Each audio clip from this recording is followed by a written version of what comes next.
กราบสบายดีสบายดีสบายดีแหละสบาย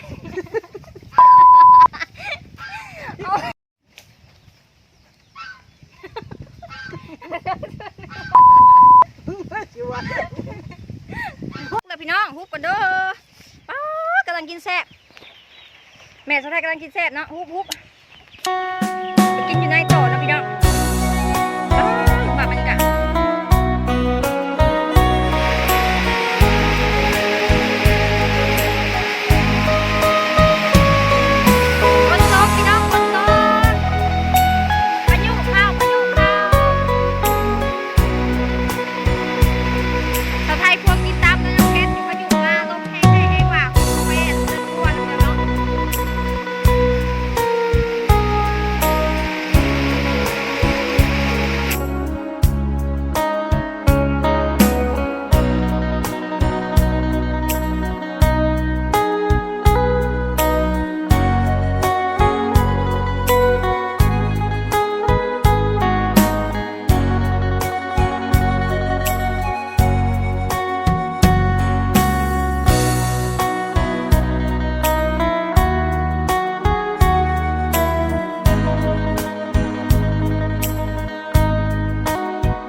ส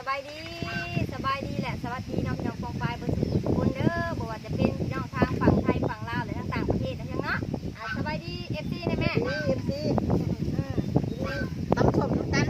ตำมั่วตำสวบเนาะโต๊ะของเฮากะลงมือเลยแม่โต๊ะของเฮาก็เป็นของไก่ธรรมชาตินะพี่น้องฮ้อนมาจะใช้คือฮ้อนแท้โอ้ยหาหน่อไม้พี่น้องโอ้ยอยากที่หล่อทางหาหน่อไม้นะพี่น้องที่หล่อหาหน่อไม้ไปแซ่บเลยมีหอยนะพี่น้องนี่พี่น้องหอย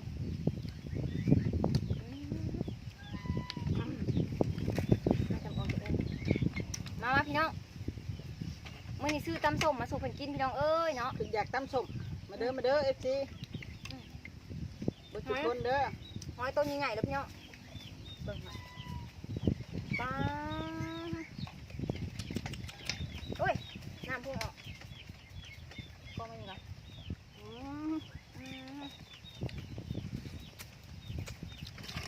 แต่บ้างอ่ะไปกินจะหึงอ่ะอยากกินข้าวเนี่ย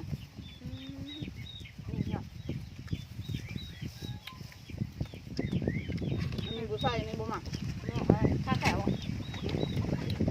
มันแข็งอ่ะลูกบัวเจียวบัวเจมเจียวบอกบุหมักมันก็ชิ้นข้าวขาวมากแต่ทุเรียนพี่น้อง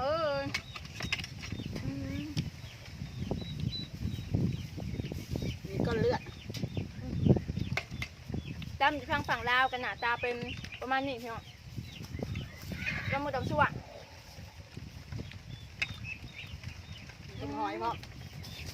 หอยแม่ถ้าใช้กับชายไปเก็บนะพี่น้องเก็บโฮมไว้นะแม่หอยธรรมชาติเก็บโฮมไว้เส้นเน้นๆเลยพี่น้อง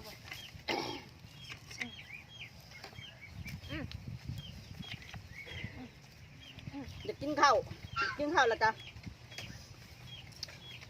สาวใส่ละบาททำกระปุ้น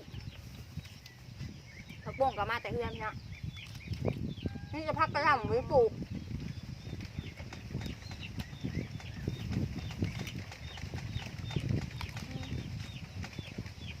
แม่จะไทยกันบไดอยู่พี่น้องเลาะหาเซะเลาะหาคุจิหลอกพี่น้องบไดอยู่สมชื่อตำมั่วเนาะรวมมิดทุกอย่างเลยคนก็คือจิตกพี่น้องเลยกินคนที่โต๊ะอ่ะ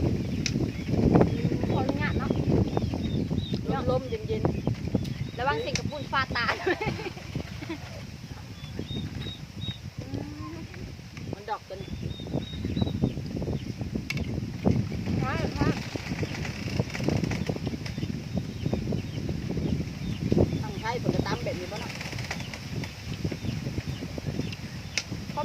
พี่น้องทางฝั่งไทยเพิ่นตำแล้วนี่อยู่บ่เนาะเป็น ตาม ตำ หัว ไทย นี่ เนี่ย ปะ คอยมันต้องแบบมันต้องแบบนี้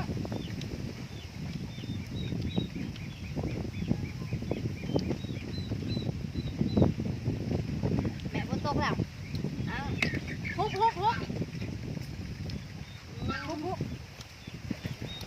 แล้วพี่น้องฮุบกันเด้อป้ากำลังกินแซ่บแม่สะใภ้กำลังกินแซ่บเนาะฮุบไปกินอยู่ในต่อนะพี่น้องป้ามาบรรยากาศของพี่น้องเรือเครื่องหนึ่งเนาะฝนตกซะก่อนพี่น้องธรรมชาติฝนตก ม คัก จ้องอันห้องอันนาเดอร์ห้องไอซียูตัวแรงเพชรแห้งอะดิบรรยากาศฝนตกพี่น้องเอ้ยเนาะกินตำส้มแซ่บๆแม่สะไทยลุยเลยเนาะลุยขักลุยแหน่แห้งกินตำส้มยิ้วข่าวแห้งจนได้ก้อยจิหล่อก็ได้ร้ายเติบพี่น้องคนคุดแท้หรือคุดลิ่นแม่คุดลิ่นซื้อๆนะ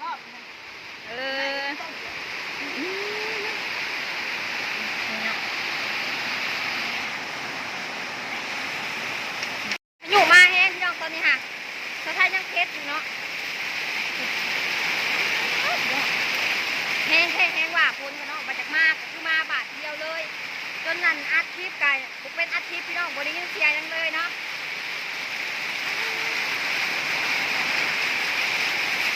เขาท้องคือคนเบอร์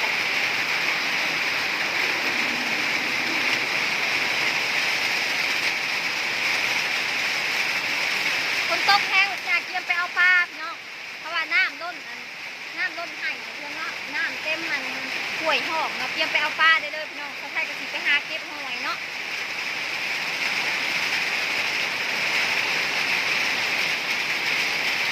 พี่น้องคนตกหากระซาวจ้าตกแห้งอริอร่อพร้อมลมพร้อมพายุเนาะพี่น้องเนาะพร้อมลมพร้อมพายุเลยกินตำกะแหลนหุบหอบอยู่นะพี่น้อง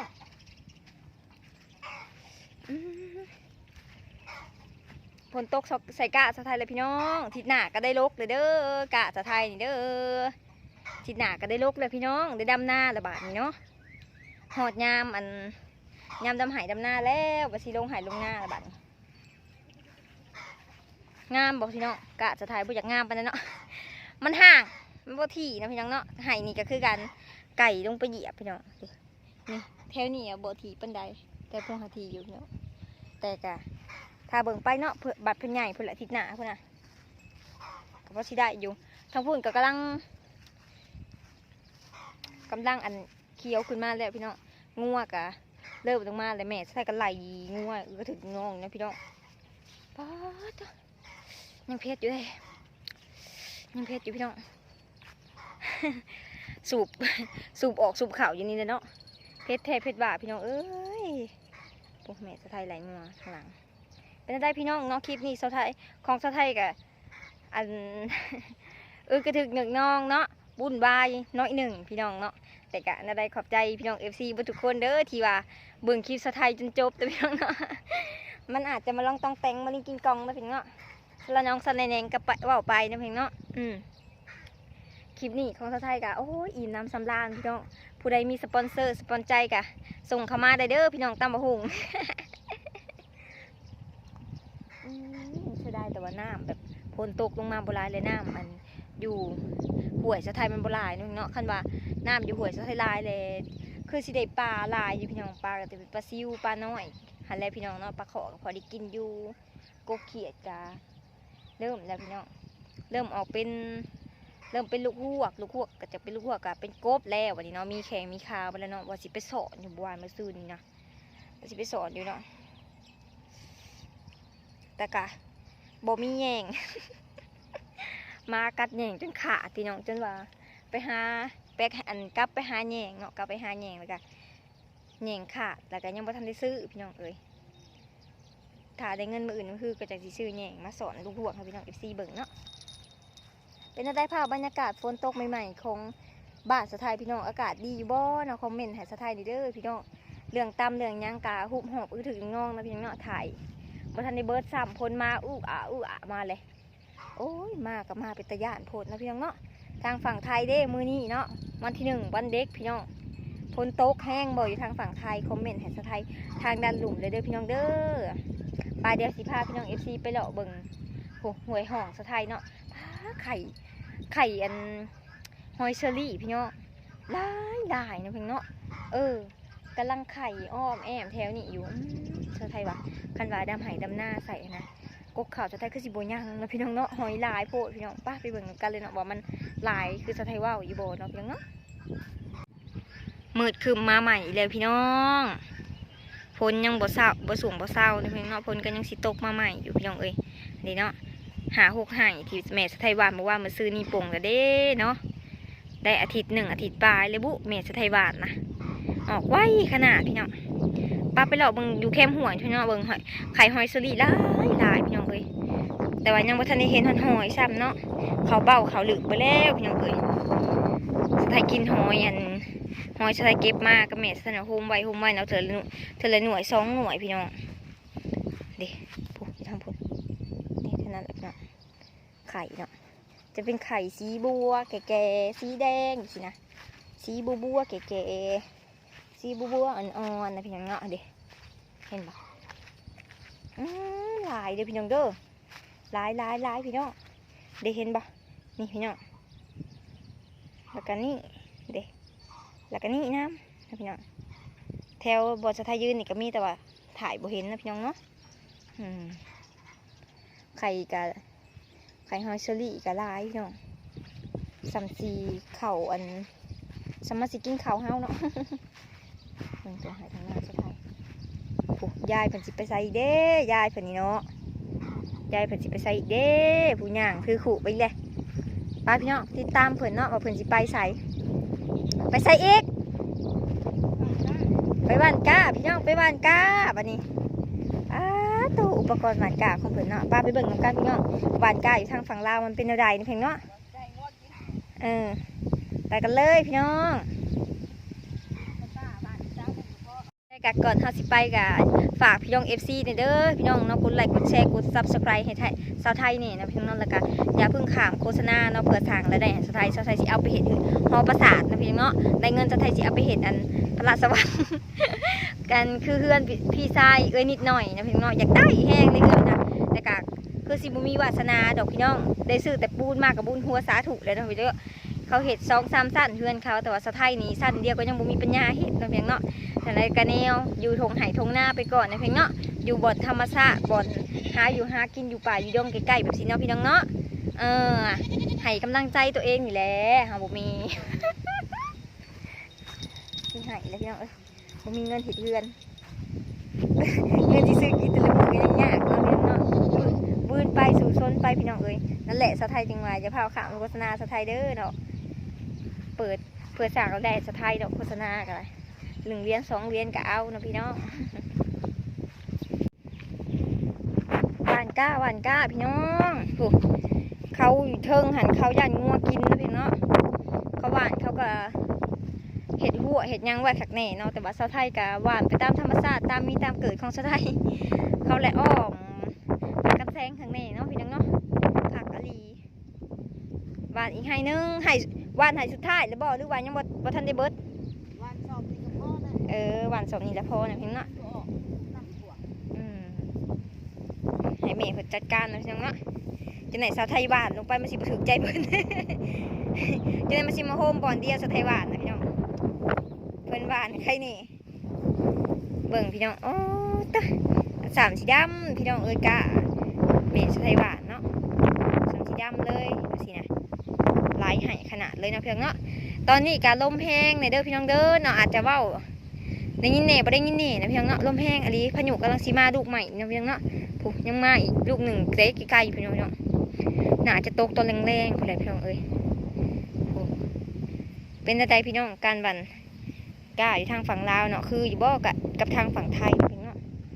อยู่ลาวนี่ไห่น้อยๆกระตอดกระแตดได้พี่น้องสะไทยกระหมักดำได้ไห่น้อยนี่มันจากสุดไวนะพี่น้องดำไห่ใหญ่และเมื่อยเนียมไปจากเถื่อก็ยังบ่สุดเนาะพี่น้อง ใหญ่ลีเดอร์ดำให้ใหญ่สำนี่ก็ถือว่าใหญ่สำหรับสะไทยแหละพี่น้องก็สิสุดหนาหนึ่งบ่แม่นสะไทยหวานเนาะ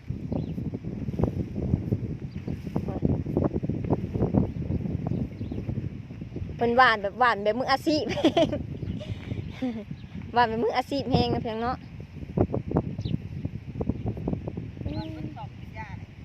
เป็นว่าหวานสอบเดียวนี่ก็ยาวว่ะวันนี้หายหนึ่งวันนี้หายนี่